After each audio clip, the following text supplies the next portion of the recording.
постоечи проектот кој што го реализира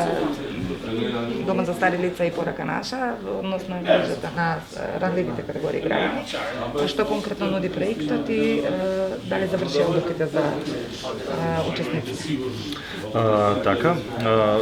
би сакал да се осврнам само на почетоците на предсена иницијативата. Значи, кога пред 2 години решивме со порака наша вакво нешто да имплементираме и пред се нели да нас составиме еден проект и да го добиеме, значи тогаш се уште беше на некој начин некоја желба, некоја неостварена желба која што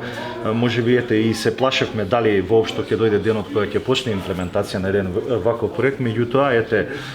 нашата силна посветеност допринесе да и покрај тоа што во државата, како што претходно беше кажано и од градоначалникот, знаеме сите дека каква е финансиската состојба и во општината и на државно ниво, ние сепак успеавме да изнајдеме начин како да формираме еден ваков сервис кој што значи поддршка на старите лица и на лицата со попреченост на територија на општина Куманово и да пружаме една услуга која што и текако им е потребна на нашите сограѓани, кои што пред се покажа дека поголем дел од нив има токму ваква потреба, значи немаат потреба од институционално сместување како што ние веќе имаме таков капацитет во општина Куманово. Меѓутоа ова сега, значи сервисот како таков нуди една поинаква услуга која што значи самостојно живење во својот дом и да ја добијат токму на мала или малку поголема поддршка која што лицата со попреченост и старите лица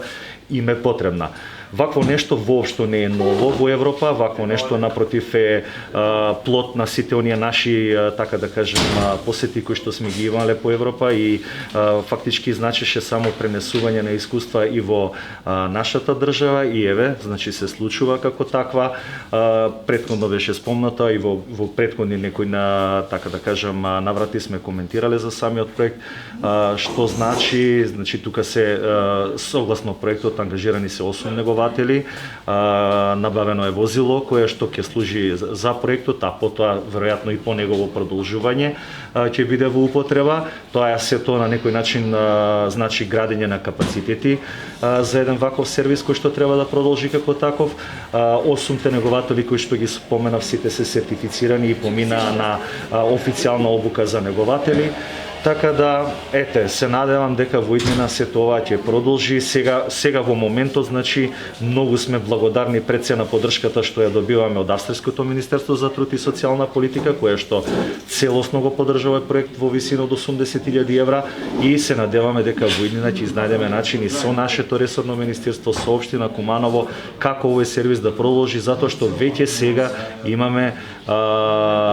голема бројка, така да кажам, листа на чекање на лица кои што допрват слушнале за проектот како таков и бараат најразличен вид на услуга кој што самиот проект како таков може да ги понуди. И во овој момент ја сакам да ја поздравам представничката од Австриското Министерство за труд и социјална политика, која што дојде во знак на поддршка да слушне, да се информира до каде е проектот и како понатаму ќе продолжиме со истиот.